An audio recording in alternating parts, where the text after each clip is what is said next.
Bonjour à tous, je vous invite à rester dans le Proverbe chapitre 15, le livre des Proverbes, toujours au chapitre 15, et d'aborder un autre thème qui est celui de la critique et celui de notre attitude face à la critique. Je vous ai dit, j'ai pris quelques versets, donc Proverbe chapitre 15, par exemple au verset 5, « L'imbécile méprise les avertissements de son père, qui accepte les réprimandes est avisé. » Verset 7, « Les paroles des sages diffusent le savoir, tandis que la tête des sots ne vaut rien. » Verset 10, « Celui qui s'écarte du bien sera sévèrement puni, refuser les avertissements conduit à la mort. » Verset 12, « L'arrogant n'aime pas les critiques, et il ne consulte jamais les sages. » Verset 14, « Qui a l'esprit sage désire s'instruire, mais le sot n'avale que des bêtises. » Et le verset 22, « Quand on ne consulte personne, les projets échouent. Grâce à de nombreux conseils, ils se réalisent. » Donc verset 5, verset 7, verset 10, verset 12, verset 14 et le verset 22. Et tous ces versets dans le chapitre 15, eh bien, nous parlent de la nécessité d'être des hommes et des femmes qui acceptons la critique, qui recherchons aussi le conseil. Et c'est ce que je voudrais partager dans cette exhortation. Premièrement, au verset 5, il nous est dit « L'imbécile méprise les avertissements de son père, qui accepte les réprimandes est avisé. » Là, le père dont il est parlé, c'est père avec un petit p, un p minuscule. Et donc, il est parlé de ceux qui peuvent être d'une certaine façon nos autorités. Ça peut être ton père, justement, j'allais dire ton père de chair. Ça peut être une autorité aussi dans l'Église, par exemple. Et ça peut être, et bien sûr, notre Père céleste. Et il nous est là indiqué que c'est vraiment extrêmement important. C'est une marque de sagesse. Non seulement d'entendre, mais d'accepter les réprimandes. Parfois, nous sommes un peu et nous réagissons un peu comme des hérissons. Vous voyez, l'hérisson, eh bien, il a l'air là tout gentil. Vous voyez, tout gentil, avec une forme qui est ronde, qui est agréable. Mais dès que vous vous approchez, les épines commencent à sortir et nous réagissons d'une façon parfois qui, je vais dire, n'est pas la gloire de Dieu. Nous nous emportons, ou dans notre cœur, eh bien, nous écoutons les paroles, mais nous disons, ah, celui-là, il est toujours là, en train de me dire ceci, de me dire cela, parce que ce sont des paroles qui ne vont pas dans notre sens, alors que la Bible nous dit que celui qui accepte les réprimandes est avisé. Je continue, dans le verset 7, il nous dit, les paroles des sages diffusent le savoir, tandis que la tête des sots ne vaut rien. Le problème, c'est que pour être sage, il faut savoir aussi écouter les paroles des autres. Il faut bien sûr savoir faire le tri, mais écouter les paroles des autres. Et ne pas partir, j'allais dire, comme l'on dit, bille en tête dans nos projets, bille en tête dans notre façon de penser et dire, ben, c'est comme ça que moi je pense et c'est comme ça que c'est bon. Alors qu'il y a des sages autour de nous, que le Seigneur place autour de nous. Il y a des personnes qui peuvent nous parler avec sagesse et même bien parfois, je crois que le Seigneur utilise celui que nous pourrons considérer comme étant sot. Mais si on prend le temps d'écouter, on peut réaliser que le Seigneur peut utiliser cette personne pour te donner aussi des conseils avisés. Voyez, et il y a donc, c'est bien qu'il y ait des paroles sages qui soient diffusées, mais il est bon aussi qu'il y ait des personnes qui soient capables de recevoir ces paroles de sagesse.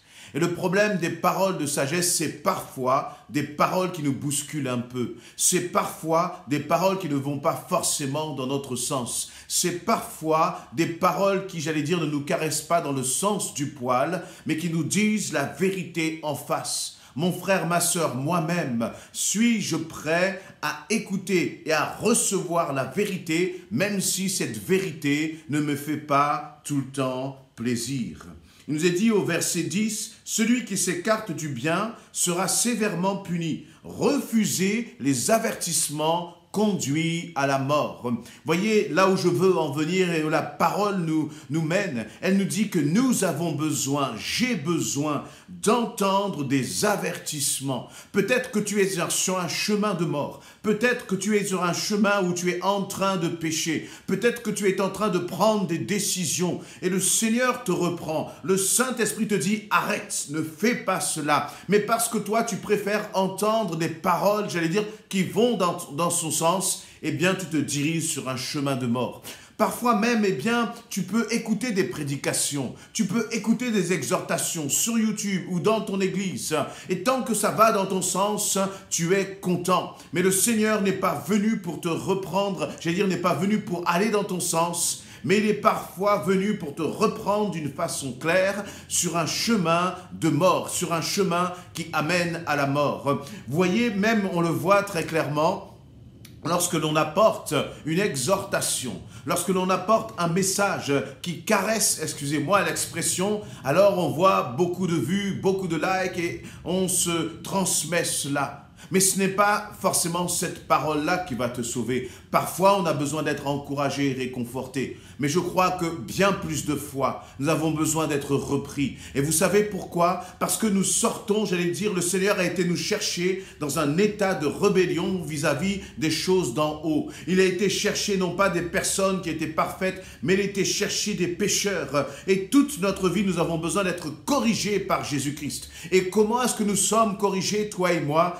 Eh bien, ce sont par des paroles d'avertissement. Et moi, je veux dire à ceux qui me connaissent, ceux qui sont autour de moi, ceux qui me sont proches, ceux qui sont dans mon église, je veux être un homme qui soit capable de recevoir des paroles d'avertissement. Et ces paroles d'avertissement, eh bien, elles seront données par les bien-aimés qui sont autour de moi. Ceux qui, eh bien, m'entourent. Ne venez pas vers moi en ayant peur de me donner des paroles qui me reprennent, mais je veux être un cœur qui dit, si tu as une parole d'avertissement pour moi, je suis prêt à la recevoir. Je suis prêt à la recevoir. Et tout de suite, eh bien, ça nous projette dans le verset 12 qui dit « L'arrogant n'aime pas les critiques. Il ne consulte jamais les sages. » Quelle attitude as-tu? Et je crois que là aussi, c'est important de s'imaginer comment est-ce que les autres me voient.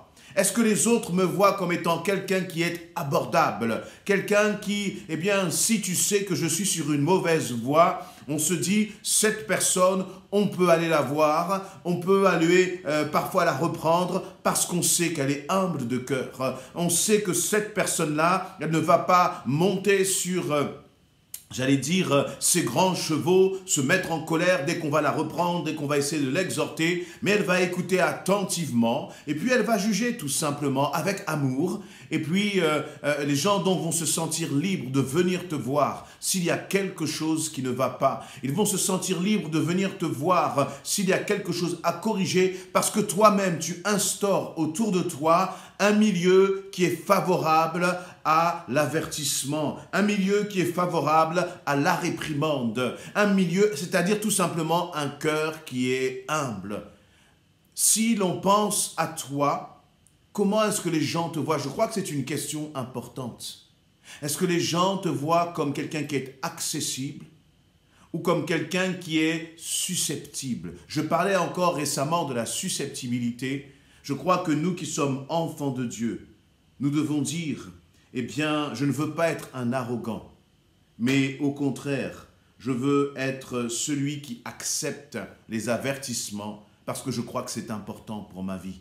D'ailleurs, le Saint-Esprit, si nous réfléchissons bien, il nous avertit sans cesse. Il nous reprend sans cesse, dans les moindres choses. Parfois même, on a à cœur de faire quelque chose de bon, de donner, par exemple, d'aider quelqu'un qui est dans le besoin.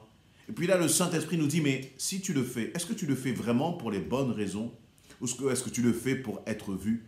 Lorsque tu veux prier, Jésus reprenait les chefs religieux parce qu'il le disait, vous priez comme des hypocrites qui sommes là au coin, j'allais dire, des rues afin que tout le monde les voie. Dans les moindres choses que nous faisons, que nous pensons, je crois que le Saint-Esprit est là comme en embuscade pour nous prévenir, pour nous garder. Et parfois, le Saint-Esprit donc nous parle dans notre conscience, mais très souvent, il utilise aussi des frères et des sœurs autour de nous.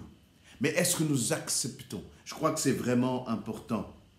Verset 14, il nous dit « Qui a l'esprit sage désire s'instruire, mais le sot n'avale que des bêtises. » Là aussi, c'est intéressant de voir que la sagesse, elle est définie par celui qui cherche à s'instruire.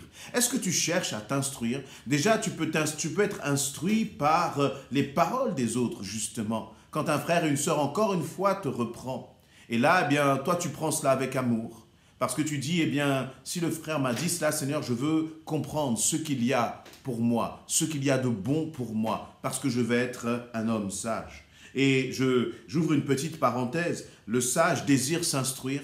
Nous tous qui sommes enfants de Dieu, nous devons chercher à être des hommes et des femmes instruits en Jésus-Christ. Qu'est-ce que cela veut dire? Ça veut dire des hommes et des femmes qui méditons la parole, pas seulement qui la survolons, mais qui essayons d'aller en profondeur. Et voyez, parfois on ne comprend pas certains versets, certains passages, et nous nous laissons arrêter, alors que le Seigneur dit non, non, non, si tu veux être un homme, une femme sage, tu dois chercher à aller en profondeur. Tu dois prier, Seigneur, donne-moi de comprendre ce qui est écrit là, parce que je crois et je sais qu'il y a une parole de vie pour moi. Et la sagesse, c'est aussi lire un certain nombre de livres qui peuvent vous aider en discernant vraiment, en apprenant à discerner et à faire le tri dans cela, donc en le faisant avec prudence aussi.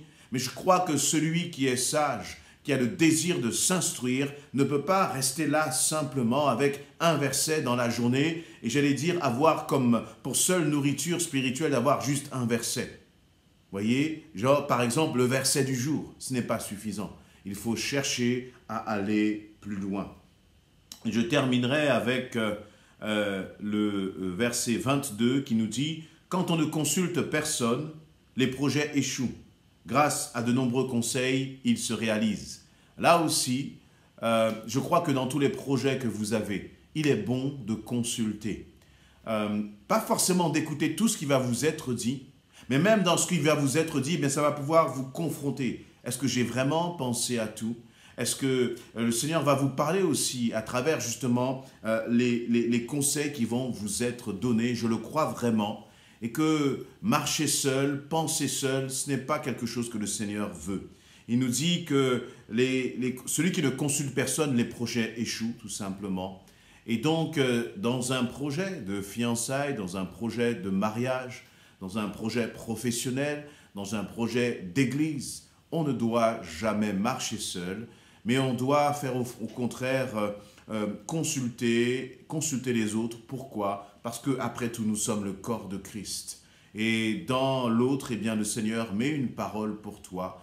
Et j'allais dire, ne regardons pas les autres avec beaucoup de hauteur en disant « moi, je connais mieux qu'eux », mais au contraire, regardons les autres en disant, eh bien, le Seigneur peut avoir une parole pour moi à travers ce frère, à travers cette sœur. Donc, bien-aimés, soyons de ceux qui, comme je l'ai dit, ne soyons pas comme des hérissons, mais soyons au contraire de ceux qui acceptent la réprimande. Et aujourd'hui même, moi, je vais prier dans ce sens. Seigneur, que je puisse accepter la réprimande, que je puisse avoir un cœur humble pour accepter les paroles des autres, et toi, tu m'aideras à faire le tri. Soyez bénis et encouragés dans le nom précieux de Jésus-Christ. Amen.